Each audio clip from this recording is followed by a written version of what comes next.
तो कल मार्केट में हमें एक अच्छा खासा ड्रॉप देखने को मिला। 5 अगस्त 2024 ऑलमोस्ट 3% से निफ्टी गिर गया और बहुत सारे स्टॉक्स 5, 6, 7, 10 ऐसे परसेंटेज गिरे हैं नीचे। तो सवाल ये कि क्या मार्केट क्रैश आ रहा है या फिर एक छोटा सा करेक्शन होके फिर से रिकवर कर जाएगा, और सबसे ज़रूरी बात, क्या ये एक सही वक्त है कुछ प्रॉफिट्स बुक करने के लिए। तो चलिए जानते हैं। आज इस वीडियो में मैं डिटेल में एनालिसिस करके बताऊंगा कि अगर मार्केट गिरता भी है तो कहाँ तक गिर सकता है, और उसके साथ आपको अभी क्या स्टेप्स लेने चाहिए। ठीक है, तो चलो स्टार्ट करते हैं।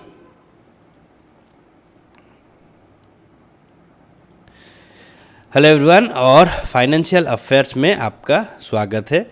तो देखिए, ये है निफ्टी का चार्ट, निफ्टी 50 का चार्ट, और कल ये जो ड्रॉप आप आपको दिख रहा है 2.7% के आसपास, -2.7, 3% से भी ज़्यादा गिर चुका था, फिर थोड़ा सा रिकवर करके स्लाइटली ऊपर क्लोज हुआ। लेकिन ये एक बहुत ही स्कैरी सिचुएशन है मैं कहूँगा, क्योंकि देखिए कंटिन्यूसली वीकनेस हमें देखने को मिल रहा था कुछ दिनों से। ठीक है, उसके बाद ये यहाँ पे छोटा सा गैप डाउन हुआ, और मतलब फ्राइडे को, फिर कल एक बड़ा गैप डाउन हुआ यहाँ पे, और आज ऑल्दो ग्रीन कैंडल फॉर्म हुआ है, लेकिन आपको क्लियरली पता चल रहा होगा कि ये एक मतलब स्ट्रॉन्ग साइन ऑफ वीकनेस है, क्योंकि मॉर्निंग में ये जो कैंडल था ये प्लस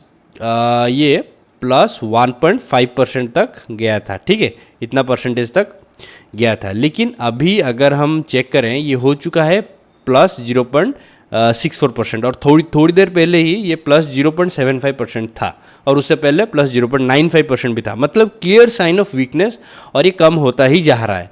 ठीक है, इसका मतलब सिंपल है कि मार्केट अभी रिकवर नहीं कर रहा है, और कल इतना गिर गया, आज थोड़ा सा ग्रीन है, आज खरीद लेते हैं, ये गलती आप बिल्कुल भी ना करें, क्योंकि आपको पता ही होगा कि अगर एक बार वीकनेस स्टार्ट होता है तो वो कुछ दिनों तक, कुछ हफ्तों तक, या फिर कुछ महीनों तक भी चलता है। तो आपको प्राइस एक्शन को क्लोजली ट्रैक करना चाहिए। ठीक है, क्लोजली ट्रैक करना चाहिए, ताकि आप ये जो ट्रैप में कहूँगा, इस ट्रैप में ना फंसे, और वाइज इन्वेस्टर की तरह सही एंट्री पॉइंट पे ही अपना मतलब स्टॉक हो या फिर इंडेक्स हो, वहीं पे एंट्री ले।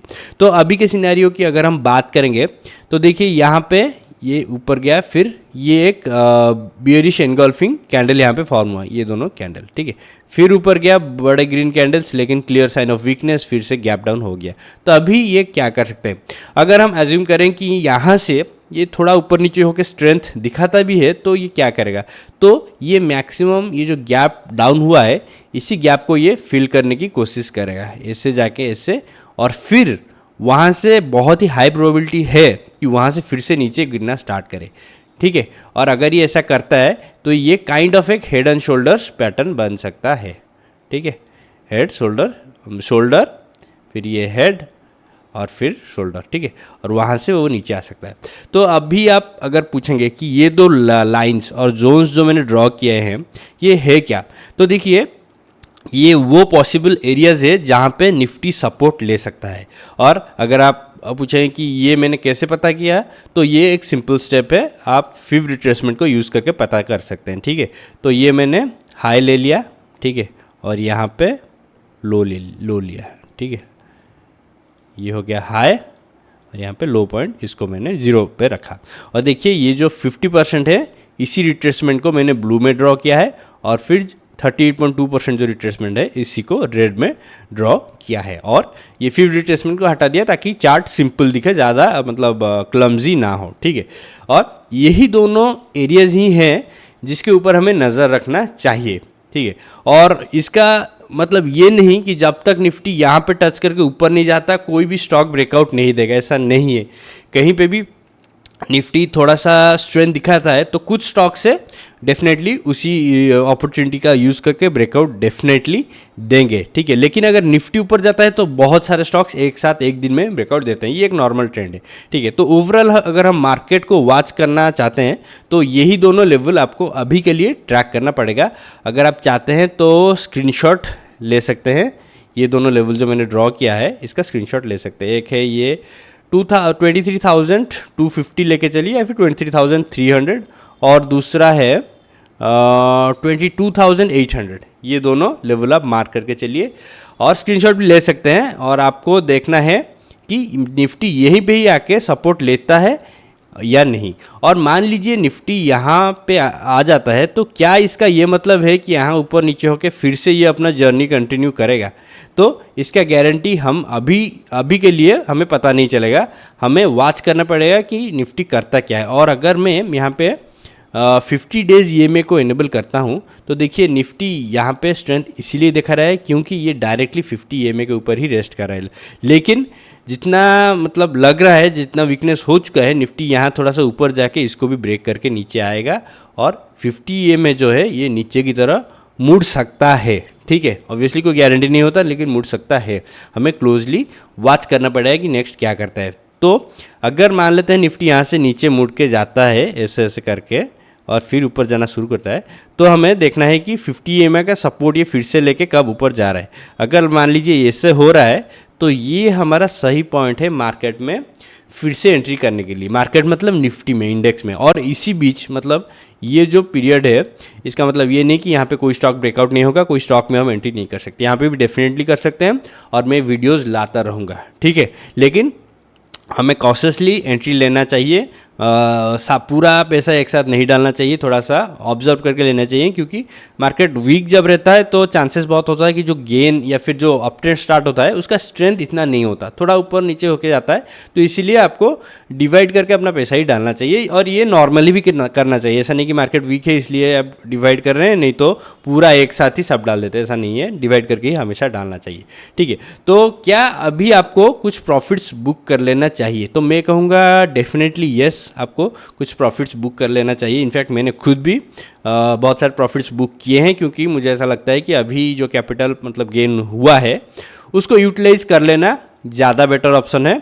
आप चाहे तो पूरा मतलब प्रॉफिट बुक कर सकते हैं या फिर पार्शियली भी कर सकते हैं, आपके ऊपर निर्भर करता है। ठीक है, और अगर हम बाकी सारे इंडेक्सेस को देखें, अगर निफ्टी आईटी में चेक करूं तो देखिए निफ्टी आईटी इंडेक्स में भी यहाँ पे क्लियरली वीकनेस दिख रहा है। मैं सारे ड्राइंग्स हटा देता हूं तो देखिए क्लियरली यहाँ पे वीकनेस दिख रहा है, गैप डाउन हो चुका है। तो यहाँ पे शायद ये थोड़ा सा यहाँ तक भी आ सकता है।